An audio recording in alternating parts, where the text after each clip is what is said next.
Peace, peace, peace. Goat Squad TV. I'm gonna do a little music review, man. It's a little small music review, but I want to give Pete Rock his flowers, man. He just dropped Peterstrumentals 4 a couple weeks ago, and I finally got a chance to listen to it. It's fire, man. It's fire. To me, this one reminds me the most of the first Peterstrumentals. All the Peterstrumentals are dope. Even part 3, even though he experimented with a live band in part 3. But part 4, it's immaculate. It's immaculate. Pete, the reason why I want to give Pete Rock his flowers, man, because he doesn't get mentioned nearly enough as much as the Dre's and the Premiers get mentioned, or even the Pharrells. Them cats get mentioned a little too much for my liking, and I like all those guys. But I prefer Pete. I've always preferred Pete Rock because he always stuck to that boom bap. He always made that sound, that soulful soul brother sound. Always gave the fans what they wanted. Never sold out nor compromised for nothing. He didn't care who he was working with, no matter what artist he was rocking with. It was gonna be his sound, and I love it, man. You know, I go back to the "Shut 'Em Down" remix for Public Enemy. You know what I'm saying? Like, some of the stuff I used to hear, Pete Rock and CL Smooth stuff, obviously Troy, the Main Ingredient, and Mecca and the Soul Brother classics. Return of the SB12 is also a hard body classic.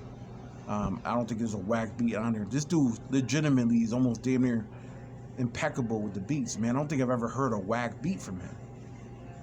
He's a very underrated rapper too. I know a lot of people disagree, but rapping wise, I have more quotes from Pete than I knew about these super duper lyrical dudes that a lot of people tend to go and put on pedestals. You know what I'm saying?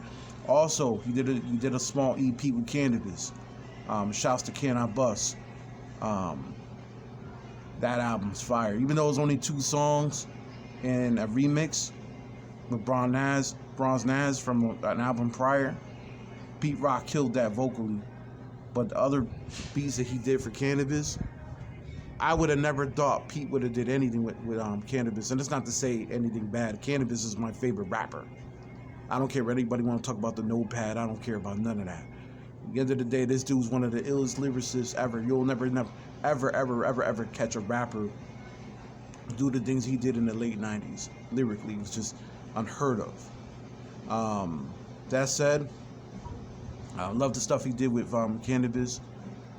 And I love this instrumental. I'm hoping I keep hearing more from Pete. We need you, man. We need you, the soul brother. You're always gonna keep dropping these classics. Keep dropping these classics, man. Keep doing it for the culture. Obviously do it for the business too. You know, businessman as well. Salute on that. But yo, always been a big fan, and I wanted to salute and give him his flowers, man, because he needs to get his flowers. There's no way the guy that made In the Basement should not be getting his flowers. This man doesn't get enough praise, and it's disrespectful. This man is a legend, a living legend at that. In his 50s, still doing it, sounding like he did when he was 23, 24. And this guy hasn't missed a beat. Some shout out to Pete Rock. Salute. Peterstrumentals 4, go pick it up. Classic. Goat Squad TV.